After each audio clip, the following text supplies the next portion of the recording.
Welcome to Wealth Coffee Chats, folks, for your daily live updates. Get the most out of today's episode by participating in the chat. Make sure you ask some questions, be part of the conversation, have a bit of fun, grab a coffee or a tea, take some notes, and get ready to start your day, folks. Quick few housekeeping rules, though. No spamming, no advertising or self-promotion in the chat. That's not on. Be kind and respectful to everyone when participating. And most of all, have a good time.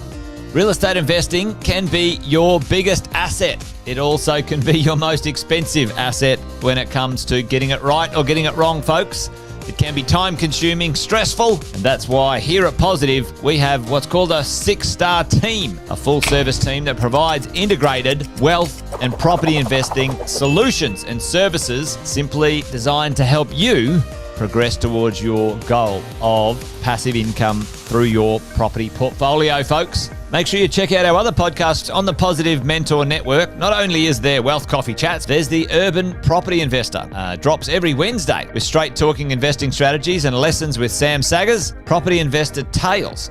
This is where our clients, you guys, share real life stories from property investing, hosted by some of our advisors and strategists. And that's done every fortnight, dropping every Monday. Wealth, Wine and Wisdom, folks, that debriefs the week that was in the world of finance and property, hosted by yours truly, Jason Witten and Andy Fenton on Fridays. Welcome to another Wealth Coffee Chat. Marvellous Monday. Hope you're well, folks, wherever you are. If you think it's Get Rich Quick, you're in the wrong place. This is the wrong podcast. This is the wrong live for you. Welcome to another Wealth Coffee Chat. Hope you're all awesome and well.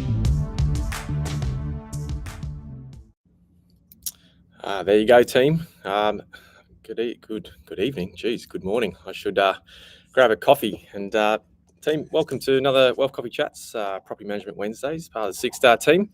If you haven't seen me around, my name's Cass, representing the property management team here within the 6-star group. So looking forward to this morning's chat. We've got a few of the regulars already jumping on. So Kevin, it's bright and early, even though it's good evening from where you are over in Florida. So thanks for coming along. And of course, Luke as well. Good morning to you. And Bunty, good to see you guys. Hope you got your coffee for a Wednesday morning.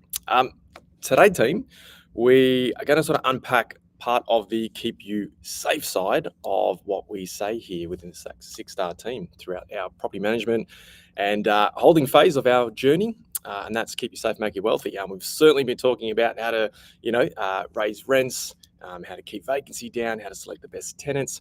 And today I thought I'd just deep dive a little bit and show you a real life example of what an entry condition report may look like, maybe what it should look like. Maybe you guys have some questions on that. So ECR is what we say here in property management land, entry condition report. And so today's topic is how an entry condition report can keep you safe and save you thousands. Because I've come across a number of situations, case studies, work with a lot of clients across the Eastern Seaboard, 13 years in this industry.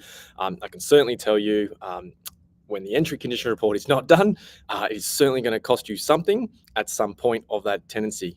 Could be 6 months, could be 2 years.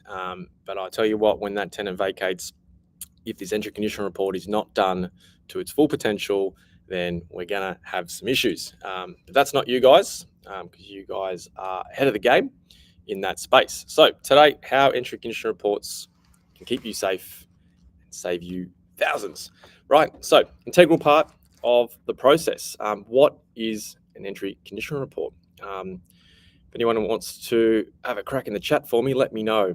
What is your understanding of an entry condition report? Let me know in the chat. ECR, have you heard that term before? What does it mean? When does it get done?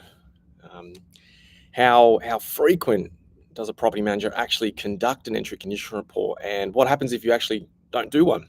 Right? There could be some issues there, as we said, down the track. So, team, entry condition report. It is done at the start of every tenancy, right? Every tenancy.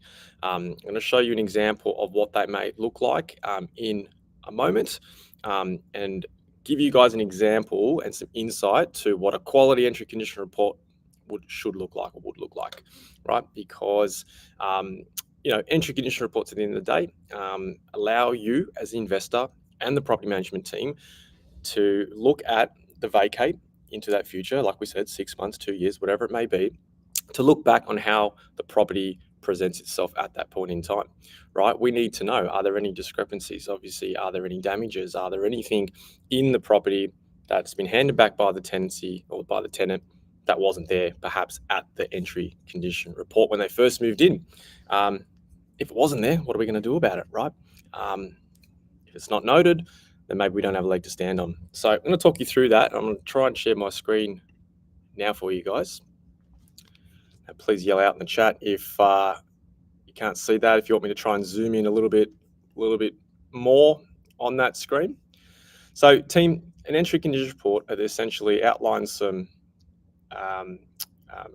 provides you some framework in relation to rooms throughout the home, internal and external. We're talking fixtures and fittings throughout the property, right? Could be 1 bed, could be a 4 bed, doesn't matter. We can add rooms, we can get rid of rooms. What you'll notice on the left-hand side is obviously the fixtures and fittings. And up top, we've got some columns there that say clean, undamaged working. Obviously, any inspector comments that we might find. Now, let's just use the entrance hall as an example. Just team, yell out in the chat if you want me to zoom in on that easier, because I think it might look a little bit different from my angle. But hopefully you guys can see that, right? And what we want to do, team, is throughout each room, throughout the home, apartment, house, like I said, doesn't matter, at the start of the new tenancy, right, your property management team's going into the home, we're checking floors, walls, doors, power points, lights, ceilings, fixtures, fittings, right, throughout. What's the condition of the garden, the lawns, weeds, yes or no, etc. And we're making comments and we're indicating on its presentation, on its condition at that point in time. Now, obviously, you don't want to do the entry condition report too far in advance from the tenancy because things could change and there could be some discrepancies. So, a few days before the tenancy commences, our property management team go out and they check this report. Now, does anyone know how long an entry condition report actually takes to carry out? Would anyone know?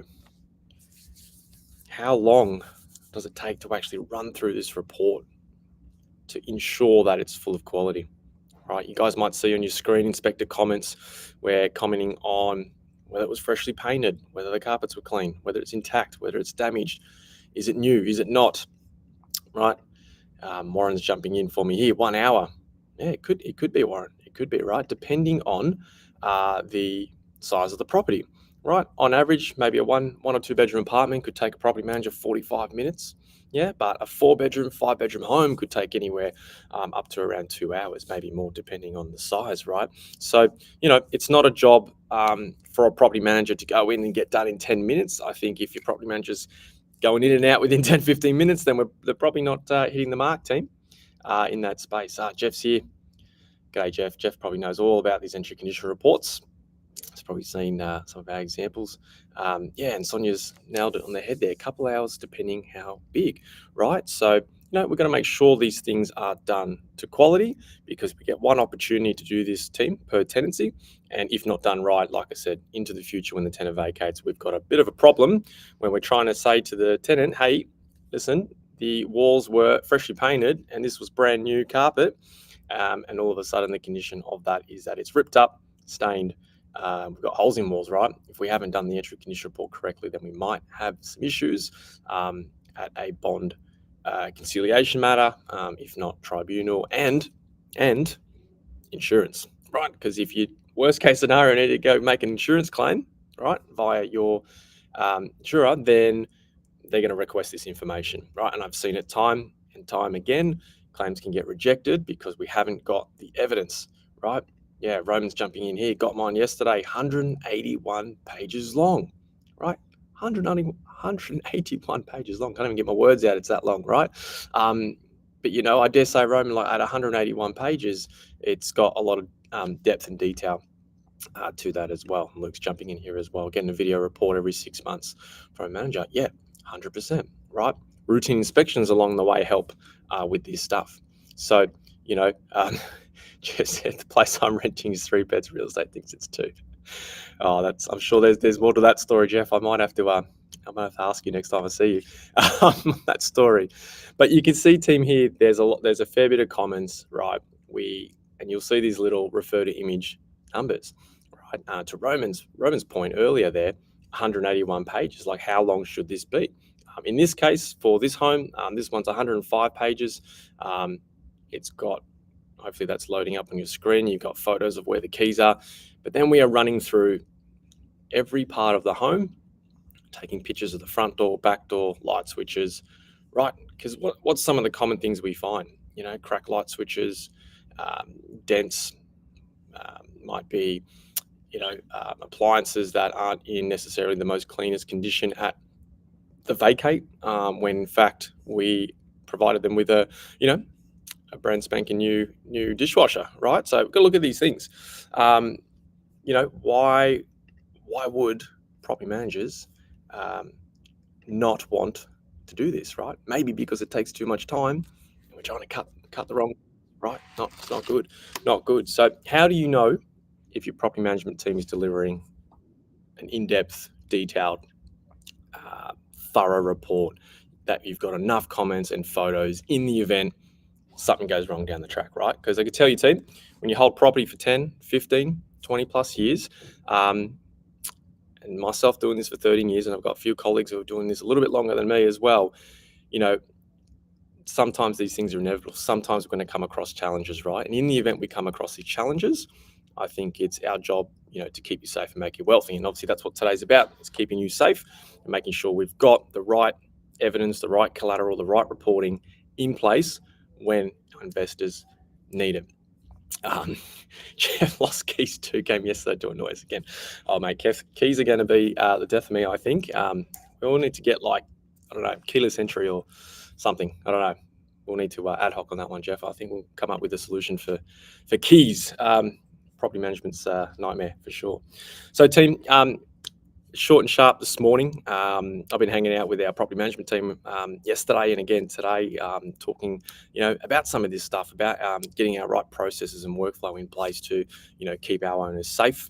And it's a super important one. I just wanted to flag today and say, hey, if you're sitting there right now saying, oh, I'm not sure what quality of entry condition report my team has produced, pick up the phone, request one, have a look.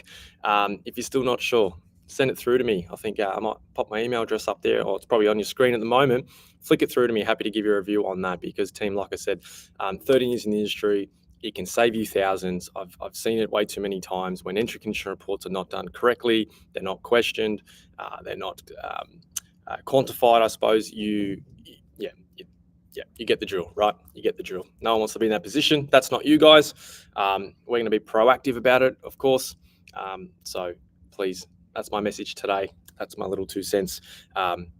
Obviously, disclaimer, we don't count less wear and tear. Obviously, we're talking damages and cleanliness. Of course, that's what the report is about, less wear and tear. But team, it's super critical, right? So key takeaways: it's done every start of every tenancy.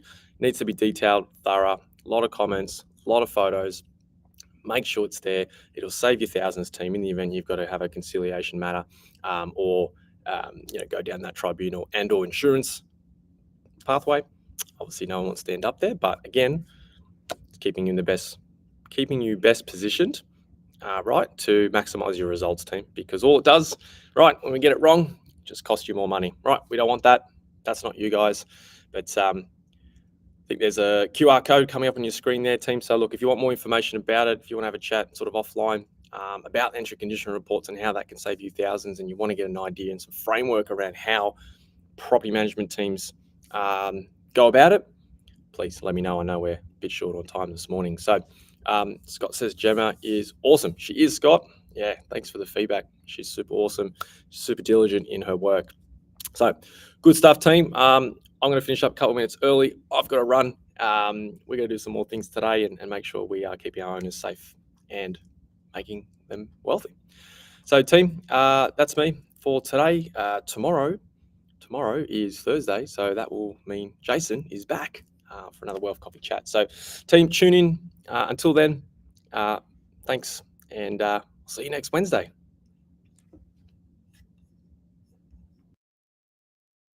Episode of Wealth Coffee Chat, folks. Make sure you like, subscribe, and turn on your notifications so you never miss a thing when we go live.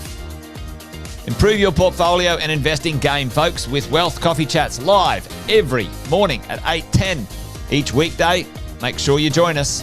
Previous episodes are also available wherever you get your podcasts, folks, as well as our other podcasts from the 6 Star team here at positivementor.com.au.